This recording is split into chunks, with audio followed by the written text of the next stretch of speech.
Hallelujah, Lord.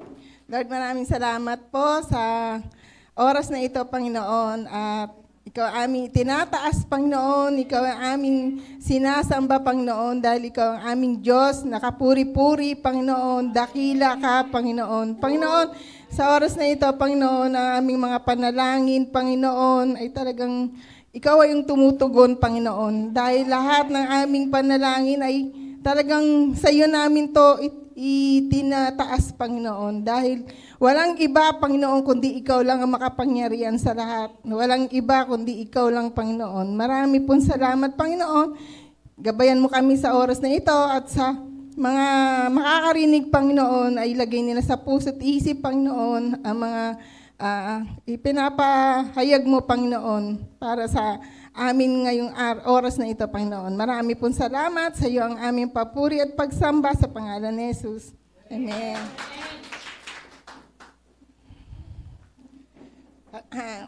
Yun po, lagi tayong manang, sabi sa Thessalonica 5:16. Ang pinakapangunahing kahulugan po na panalangin ay pakikipag-usap sa Diyos.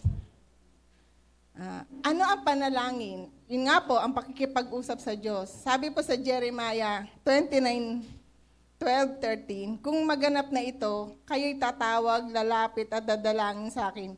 At diringgin ko naman kayo. Kapag hinanap ninyo ako, ako'y inyong matatagpuan.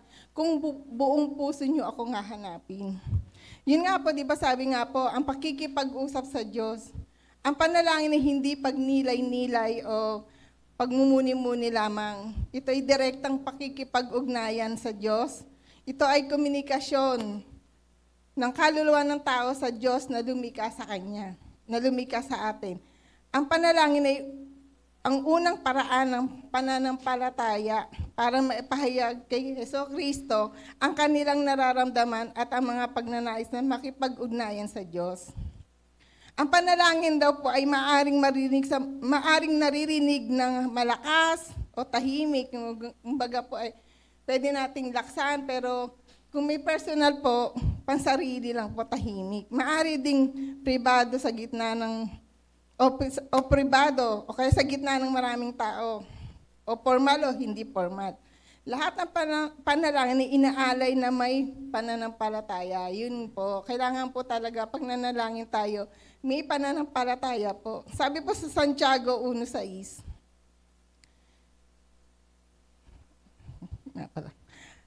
Sa pangalan ng Panginoong Jesucristo. Sabi po, wala ko nilagay. Bali, ito na lang po. Sabi po, di ba, kailangan ng panalangin natin, laging mayroong pananampalataya na hindi naman natin.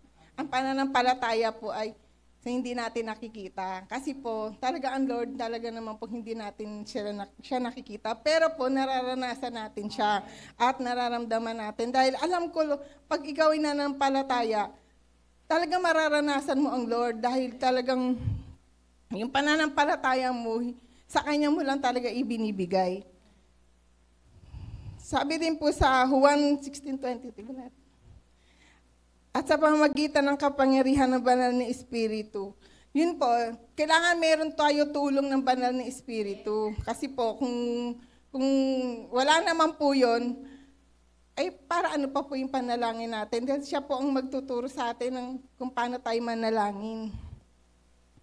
Ang panalangin ng Kristiyano ay nakadirekta sa tatlong persona, sa Diyos Ama, sa Anak, at sa kapangyarihan ng banal na Espiritu.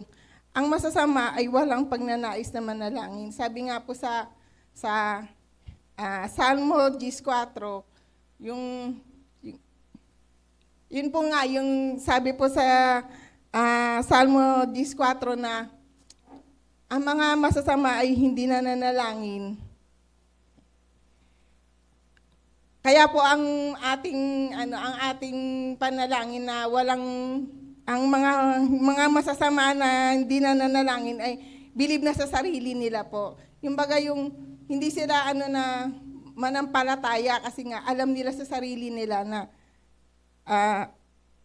kaya nila na wala silang Diyos. Ayun po ang yun po ang mga masasama na walang panalangin sa sarili. Hindi ko na po nailagay talaga yung sorry po. Hindi ko na. Ngunit ang sa anak ng Diyos ay may likas na pagnanasang manalangin. Ang panalangin ay naghahanap ng kabutiang loob ng Diyos, pagbuhos ng nilalaman ng kaluluwa ng Panginoon, at paghingi ng saklolo sa langit. Sabi nga po. At ito po,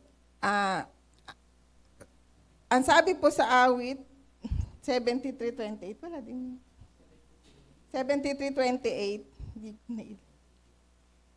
ang pagluhod sa harapan ng Ama sa langit ay isinulat ni Pablo sa Efeso 3:14. Huwag kayong mabalisa tungkol sa anumang bagay. Sa halip, hingin ninyo sa Diyos ang lahat ng inyong kailangan. Sa pamamagitan ng panalangin na may pasasalamat. At ang kapayapaan ng Diyos na hindi kayang maunawaan ng tao ang siyang mag-iingat sa inyong puso at pag-iisip dahil sa inyong pakikipag-isa kay Jesucristo. Yun po, di ba sabi, kailangan daw po na manalangin na may pasasalamat at kailangan meron kang kapayapaang matatanggap po pag yung meron kang pasasalamat at may kapayapaan sa Diyos na hindi mo hindi niyo po maunawaan yung kapayapaan na naranasan niyo po.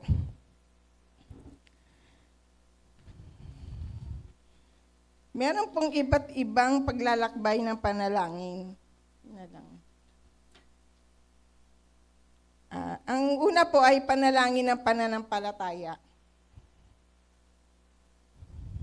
Sabi po sa Santiago 5:15, pagagalingin ng Diyos ang may sakit dahil sa panalangin may pananampalataya. Palalakasin niyang muli ng Panginoon at kung siya'y nagkasala, patatawarin siya sa kanyang mga kasalanan. Sabi po, di ba, panalangin inihahandog sa Diyos sa pananampalataya para sa isang may sakit na humingi ng kalinga ng Diyos. Yun nga po, di ba, sabi po na kung talaga nananampalataya tayo, talagang diringgin tayo ng Diyos. Dahil sa mga hinihiling nating mga sakit, yung kung may sakit, yung mga hinihiling natin, talagang ibibigay ng Panginoon ang kagalingan. Sa pangalawa po, panalangin ng pagsang-ayon. Sabi po sa Gawa 1:14, silang lahat ay matatag na nagpatuloy na nagkakaisa sa panalangin at paghiling. Kasama nila ang mga babae at si Maria na ina ni Jesus, kasama rin nila ang mga lalaking kapatid ni Jesus. Tinawag ding sama-sama panalangin ang panalangin kasama ang kapwa, halimbawa ang mga pastor o kaya po ang mga intercessor.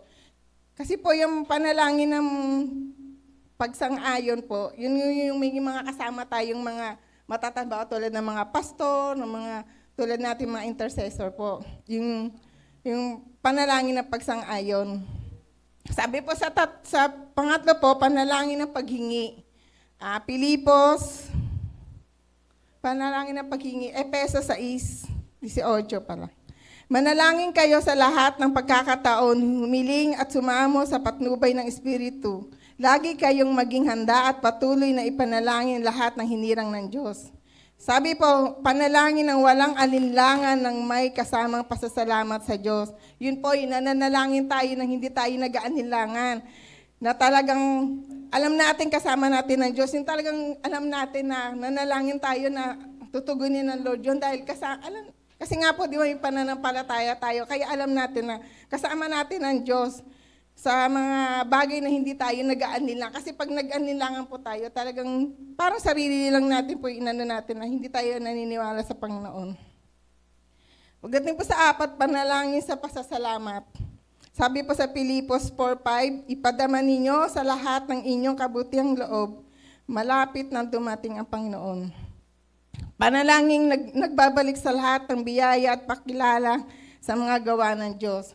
Yun po, lagi tayong magpapasalamat sa mga biyaya ng Panginoon, lalo na pag sa umaga pa lang po, pagising natin. Di ba po, una nating pagdilat ng mata, dapat po magpasalamat agad tayo sa Panginoon dahil talagang siya po lang yung nagbibigay ng biyaya sa atin, yung kalakasan natin, yung paggising pa lang natin. Talagang, Lord, thank you po. Yun agad ang sasabihin natin, ibis na tumayo agad tayo na para magkape. Sabi nga ni Kuya na kanino ka gumigising. Yun nga po, di ba? Para paggising mo. Pag nakahiga ka pa lang pagdilat mo, Lord, salamat po. Yun agad po ang dapat natin. Dahil yung mga biyaya niya po talaga. Kahit na hindi natin hiling, basta naalala agad natin siya sa umaga, paggising natin, pagmulat ng mata. Yun po agad ang biyaya na agad yun yung magising tayo sa umaga. Yun agad po ang ipasalamat natin sa Diyos. 5 po, panalangin ng pagsamba. Katulad ng panalangin pasasalamat, ang pagkakaiba ay nakatuon ito sa katangian ng Diyos. Sabi po sa Gawa 13:2-3, nang sila ay naglilingkod sa Panginoon at nag-aayuno, sinabi ng banal na Espiritu, ipukod niyo sa akin si Bernabe at si Saulo para sa gawain kung saan sila ay tinawag ko. Nang makapagpanalangin na sila at nakapag-ayuno, ipinatong nila ang kanilang mga kamay sa kanila at pagkatapos nito, sila ay ipinahayo. Yun nga po, di ba, katulad ng panalangin pasasalamat, pinagkaiba po yung nakatuon sa katangian ng Diyos. Yung nga po, yung sa mga ginawa ng Lord, yung mga katangian ginawa niya, yung kabutihan ng Lord, yun po yung mga katangian ng Lord na dapat nating gawin po, tulad nga yung ginawa ng banal na Espiritu kay Bernabe at Saulo, na tinawag po sila, tapos ipinalangin sila para makapag-ayuno, tapos po ay ipinahayo sila ng Panginoon. Ganun po din tayo, kailangan po tayo na makahayo po tayo, dahil ipakita natin para makita po yung katangian ng Diyos sa atin. Pang-anim po, panalangin ng pagpapabanal.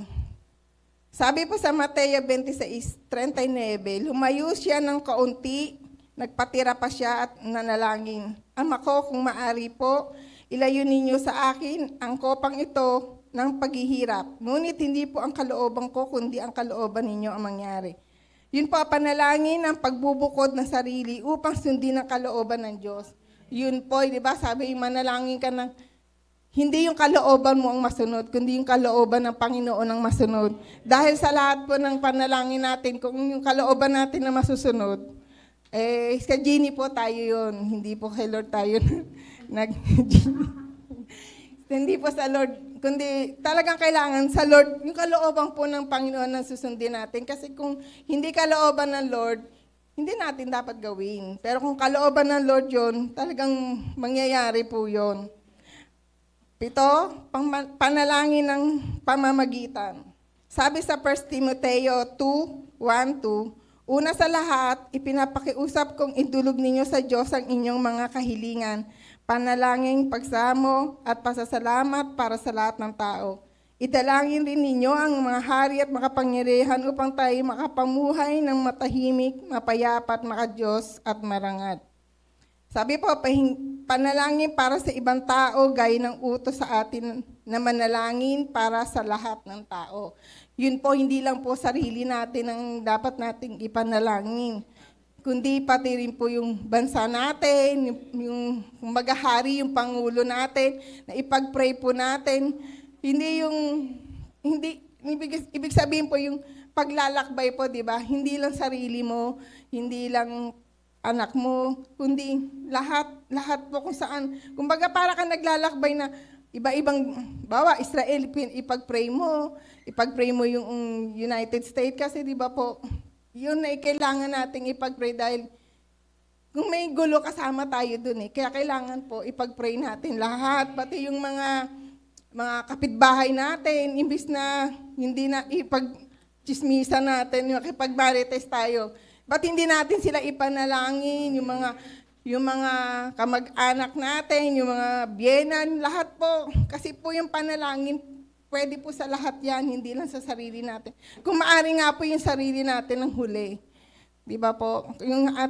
Kasi sarili natin, alam natin na ang Lord talaga, kung alam natin tayo ay nananampalataya, alam na natin na pwede nating ihuli ang ating sarili.